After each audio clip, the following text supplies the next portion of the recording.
guys, welcome back to another episode of the Exceptional Scrum Master podcast. My name is Yinka and I remain your online Agile coach. Now, in today's episode, I want to share one of the biggest problems I've come to realize that aspiring Scrum Masters are facing. Now, the one problem that you have is the fact that you spend so much time acquiring knowledge that you forget to practice and implement what you know. Now, at the end of the day, it doesn't matter how much you know if you do not know how to put that to work. You are in a role where you're going to be coaching a team. You're in a space and in a role where you're going to be advising your team, your product owner, your organization at large on how they should use some of these best practices in the Agile space to become effective. This is not a role where you're just going to tell people this is what you should do. You need to know how to do those things. You need to spend time implementing and practicing these practices that you've learned so that when you join a team, when you join an organization, you do not only know what to do, you also know how to do it. Because guess what? You might be supporting a team that does not know how. So even if you tell them that this is the purpose of a daily scrum, but how? How should we run a daily scrum for it to be effective? Those are the things you need to spend your time knowing. Now, I don't want you to, spend so much effort in the fact that you are new to this space, you don't have experience, how are you going to get experience? All of those things do not help you. Your experience can start today. Pull what you know into practice. That is what experience is. I read some comments where people are like, so how am I going to get into this role? I don't have a Scrum Master experience, blah, blah, blah. All of those things are distractions. Spend your time and energy understanding the concept. Once you understand the concept, put the concept to practice.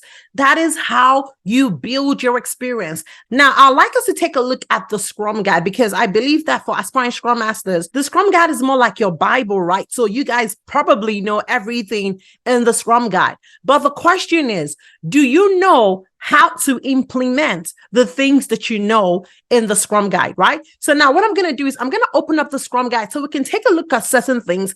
And I want you guys to take a look at things quite differently so that it will help you to start looking for opportunities to put the things that you know into practice, right? Okay, so here is the Scrum Guide. Let's start from the beginning. So somewhere in the beginning, in a nutshell, Scrum requires a Scrum Master to foster an environment where a product owner orders the work for a complex problem into a product backlog, right? So let's take a look at that sentence.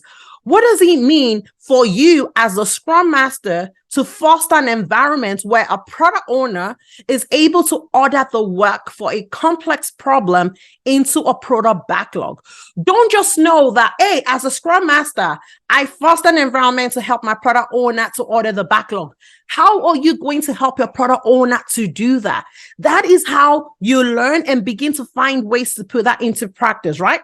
So that means that as a Scrum Master, I'm going to be part of a team. And on that team, I'm going to have an individual who is a product owner, who is responsible for the products that we're building.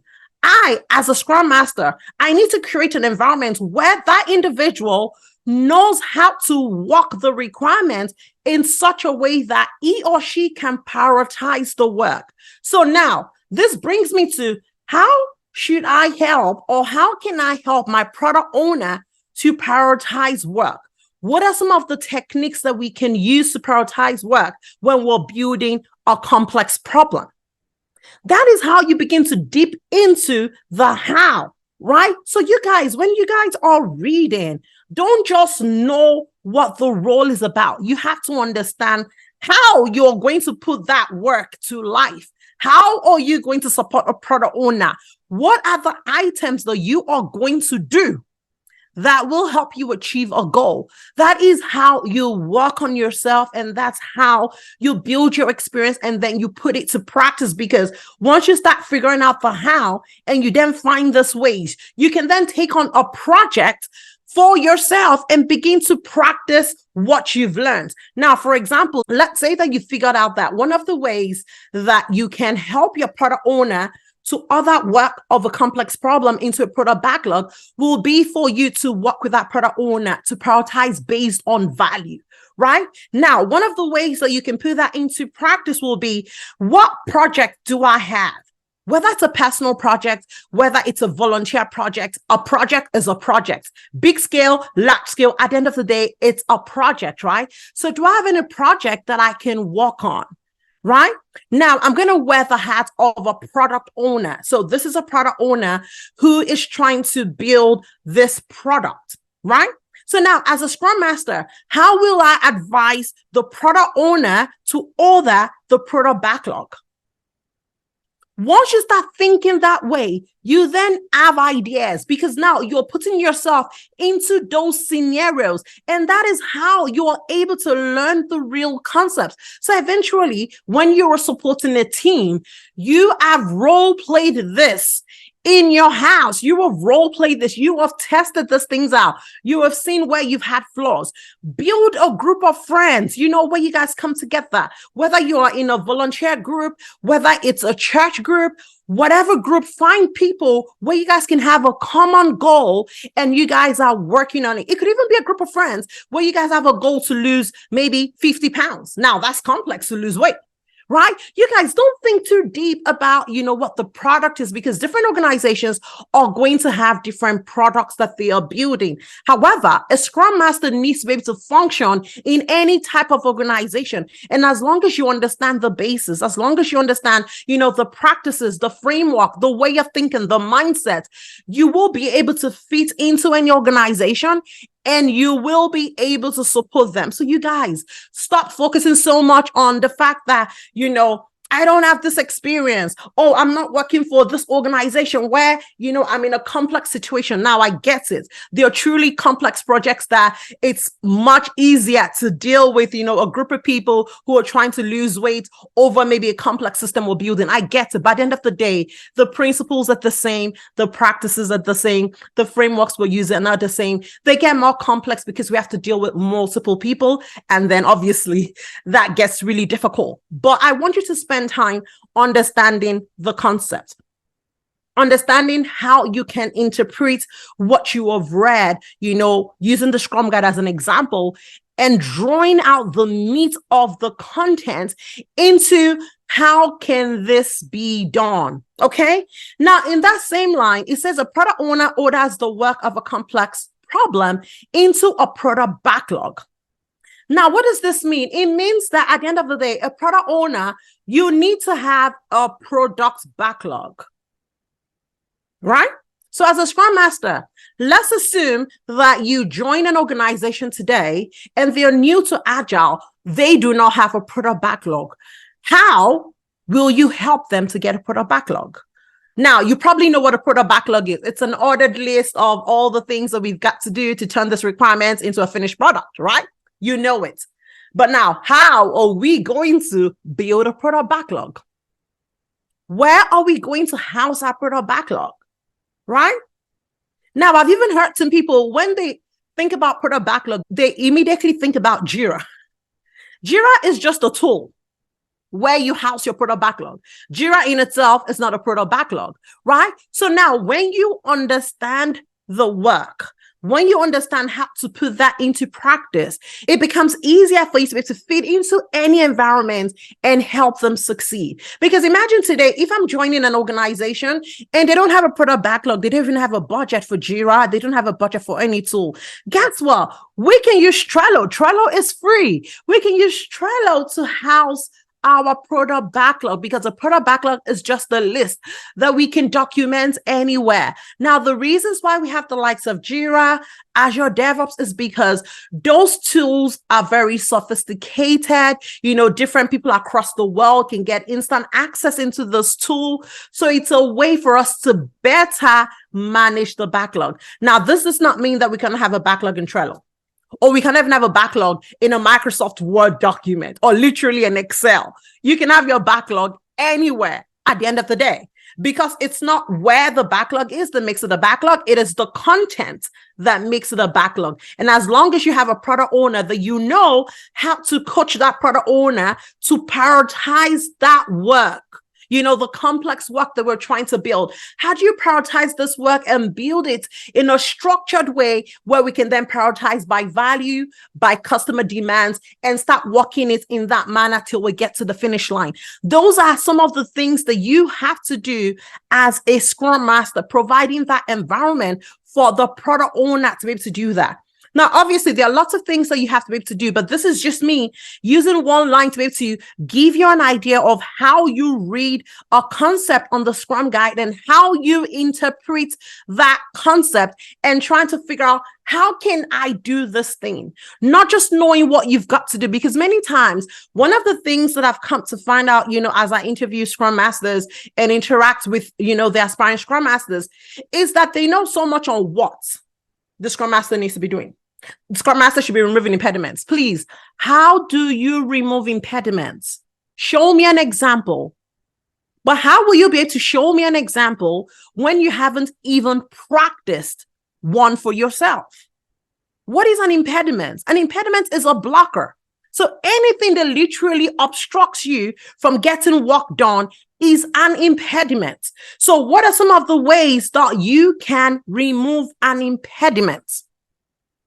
If you don't think through it, if you don't role play some of these situations, then it's very difficult for you to be able to practice it. And that's why I would advise you, if you have a group of people where you guys have similar goals, come together, run your project in an agile way, put in some of these practices so that you can begin to get real life scenarios of, okay, we want to run a daily scrum.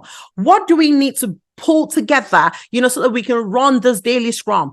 Many times we know what the daily scrum is. It's an opportunity for us, who are doing the work to be able to check up on the progress. But in reality, the daily scrum is one of those meetings that many people do not even know how to run really well. And that's because many times we're not, focusing on how do we make this meeting effective? So when you spend the time focusing on the how, guess what? You are going to improve yourself. Let me tell you one thing. Every expert that you see today started from ground zero. So don't be so overwhelmed about people who know so much. Guess what? There was a time in their life that they did not know so much. But the difference is the fact that they put in the work every day. They spend time knowing, but more importantly, they spend time practicing. You've got to practice. Practice makes perfect, they say, right? Even though we know nothing is perfect in this world, but we get the point. Every day that you practice, you get better. You learn your mistakes, you adjust, and then you get better. So by the time you're actually supporting our team, you will get better. And even working Scrum Masters can testify to this. After they supported one or two teams, by the time they're supporting the third team, they are more confident because they've gone through the rodeo. They understand how these things work. They face some of the challenges that they know that they are likely to face again. And so because they've done this before, they try to do it again. And this time they are more fluent and the meeting goes much better and they are able to support their team and help them get to the finish line. So, my darling friends, I just want to remind you that as you're spending time learning, please spend time to practice. Now, if you're looking for a good spot to practice, then I want to tell you about the Inner Circle Agile community. This is an Agile membership community where every day you get the opportunity to put your knowledge into practice. We meet every day. We run our daily scrum. We have, projects that we're working on. We run all of our scrum events. We have coaching calls. We learn, we grow, we go into leadership because being a Scrum Master is so much more than just knowing Agile and Scrum. And I'm sure you guys have heard me say this over and over again. There's a lot that is required. You need to up your communication skills. You need to up your leadership skills. You have to learn how to facilitate. You have to learn how to work with people, how to relate with people, how to manage situations, how to get people to move in the direction of the goals and the objectives that has been assigned to them. The most difficult thing that anybody has to do in this life is to manage people. And when I say manage people, I'm not talking from the perspective of you being their manager. Just the fact that you're relating with human beings can be difficult because everybody has a mind of their own. Everybody wants to do things at a certain time. People do not want to show up because they're not in the mood. And as a Scrum Master, you have to manage all of that. That is what makes Agile difficult. The frameworks in itself are pretty simple, but definitely the complexity of the work that we're doing and the interactions of the people who are doing the work makes it complex. And these are all the things that you have to know, and that's what makes you exceptional. But you can only become exceptional when you pull what you know into practice. So promise me today that you're going to move from simply knowing and spending that time to practice what you know. So as you learn something new today, go and put it to practice. Today, you've watched this video. You learned something. In today's video, the overall objective is to motivate you to start practicing what you know. So what is that one thing that you're going to pick up today? One thing that you know that you're going to practice and see what outcome you get, and then reiterate on that outcome so that you can improve the way you work. That is the only way you're going to get exceptional. So I wish you all the best. And thank you so much for spending another time with me today. I am always happy anytime I have those videos. I'm always even happier when you get to watch those videos. Now, I know that many of you have also reached out to me, and I'd like to let you know that my next group coaching program is going to kick off August 16th, I believe. So the link will be in the description. So please feel free to sign up, and we're going to have a blast. And all of the things that you need to be exceptional as a Scrum Master, you're going to learn it in my group coaching program. And I look forward to coaching you so that you can be truly exceptional. Thank you so much for watching, and I cannot wait to catch you in my next episode. Bye for now.